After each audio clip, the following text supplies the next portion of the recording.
Not true.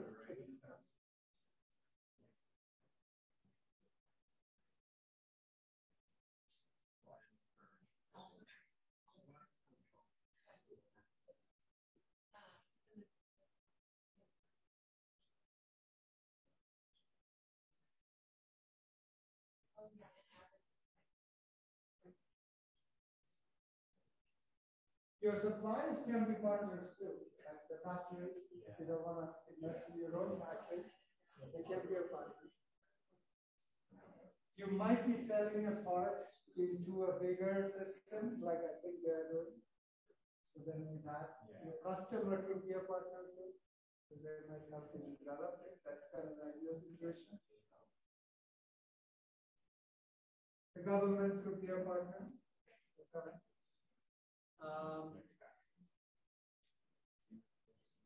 But you should also think about, if you name a partner, think about, okay, why do you need that partnership, and what are you going to do to take advantage of that partnership? Those are the other two things that you see there. Key resources, or key activities do they perform? So try to think that and put that down as well.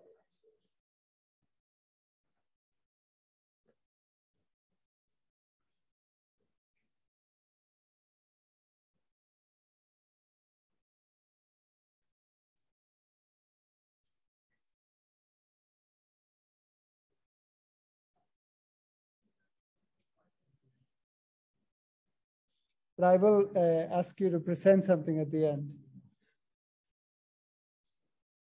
I mean, not you particularly, but just some teams.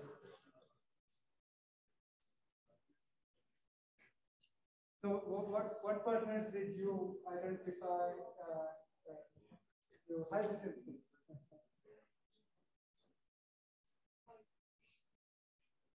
That's a good sign you're busy.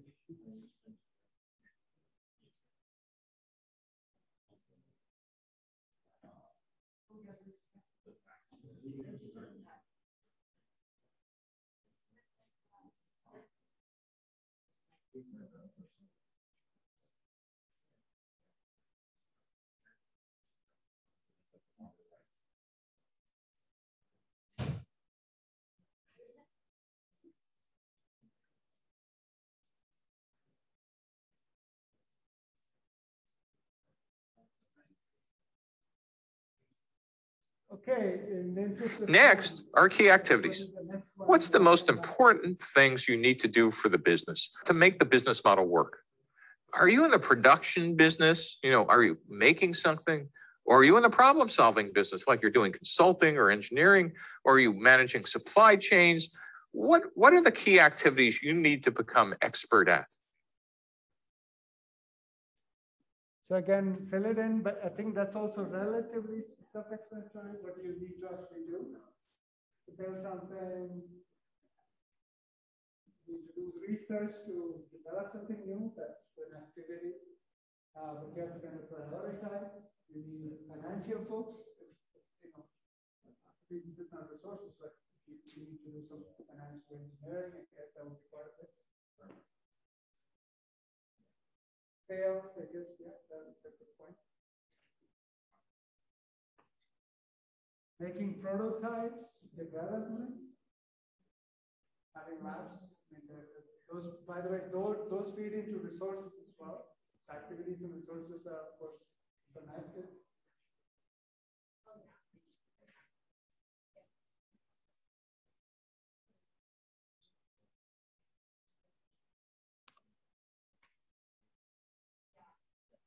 Okay, the last one is the cost. So let's take a quick look at that. And I want to show a couple more examples before we end. And then finally, all this adds up on the left-hand side over here to costs. What are the costs and expenses to operate the business model? One of the interesting things about cost is it's not just the obvious ones like people or buildings or materials. What you're really going to be asking are what are the entire costs to operate our business model? And so you want to think about what are the most important costs you need to worry about? What are the most expensive resources you're going to need to pay for? And what key activities are the most expensive? And then you want to ask the typical accounting things, What are fixed costs? What are variable costs? Are there economies of scale? And you want to start getting a good handle on what it is that will end up costing you money to run your business. Okay, so till that ends. Most of the terms, people, materials, patents, intellectual property, costs.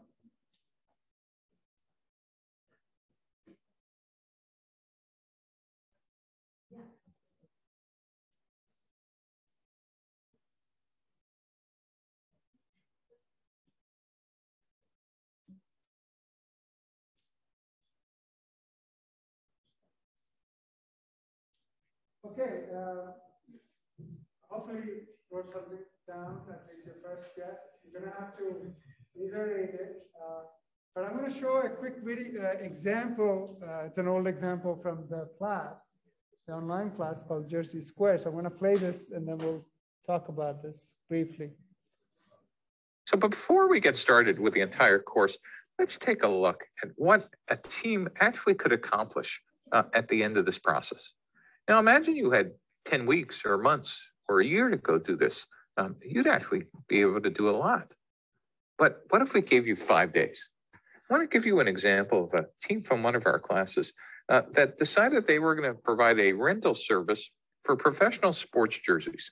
And in 5 days, they personally got out of the building and spoke to 169 customers and had 190 people come to their website and actually sold 2 things during the class. Let's take a look at what their business model canvas started with and evolved to. So on day 1, these were their initial hypotheses coming into the class. They thought that their customer segments was going to be professional sports game attendees who were going to be male, adult, less than $100,000 income, and attend 10 games per year. That is, they were beginning with a series of hypotheses about their customer archetype. And they thought their value proposition was going to provide a cheaper way to efficiently license sports jerseys to a game, eliminate the risk of owning a player whose jersey is traded, and to provide alternatives to purchasing counterfeit jerseys. And their sales channel was going to be websites or stadium shops or ticket websites or direct mail. And how they were going to create demand was through search ads, social media, stadium promotions. And their revenue stream was going to be through an annual subscription model. And on the left-hand side, kind of the backstage of the business model canvas, their activities were going to be rental tracking, shipping, dry cleaning, marketing, customer service. And they were going to have as resources inventory of jerseys, warehouses, logistics systems, and their key partners might be the professional sports league and the suppliers and the dry cleaners and the shop vendors and envelope suppliers and UPS and FedEx and the postal service. And their cost structure was going to be for warehousing, shipping, cleaning, logistics, tracking, website development, and maintenance. And this sounds particularly reasonable. You would look at this and go, absolutely, why do I even need to be in this class? But they got out of the building and spoke to 60 people by going to Yankee Stadium and actually meeting a bunch of customers on the first day. And look what happened. They realized that actually women wore sports jerseys as well. And there was no way you could have convinced them of that until they stood in front of the customers at Yankee Stadium and said, hey, it's a 50-50 split. And that it was actually young adults, 18 to 30, and they actually were casual sports fans. And now they started to get a better understanding of what customer relationships were about getting customers, keeping them, and growing them. And they realized that people would maybe also be interested in a pay-per-rental model as well as an annual subscription. Next, they got out of the building again. And now they started expanding who their customer segment was, and they actually split the segment into 2. They realized there were 2 different archetypes. Sports jersey owners who were male, 13 to 35, but there was also another archetype, which were people who attended a single game. And they were male and female, 18 to 30, and they were casual fans. And so now they actually were able to take their revenue stream and match it to their archetype. So for sports jersey owners, an annual subscription made sense. But for single game attendees, pay-per-rental made sense. And their value prop differed for, again, those 2 different archetypes. As you'll see later, what we need is every time we have a unique archetype, we need at minimum a matching value proposition and a matching revenue model for each archetype. The fourth day, they learned some more things. Most importantly, they learned how much would some of those sports jersey owners actually pay in an annual subscription. They actually started asking some serious solid numbers. And the answer they got back was $200. And they also understood that social media would be a big component in customer acquisition. The next day, they learned some more. They actually learned that another alternative for sports jersey owners would be a monthly subscription and also a one-time rental. And they started thinking about how would you keep those customers? That is, how would you eliminate churn and increase loyalty? And they started to think about seniority loyalty programs and how they would grow those customers by cross-selling and upselling them with premium subscriptions and family plans. So you could see after 5 days, just 5 days, after talking to 160 customers, you could see how the business model evolved dramatically from something that looked like this on day one to something that looked like this on day 5. Day 1, a series of untested hypotheses, a faith-based enterprise. On day 5, the faith has turned into facts. And this startup is on the road to actually building something that customers might want. So in the rest of these lectures, we're going to take you through each. So I'm going to stop here, but there are 2 things we should end before you go. One is, remember, you should talk to at least 3 customers before you do the second iteration. I'll mention this again. So use Thanksgiving as a time to do that. You have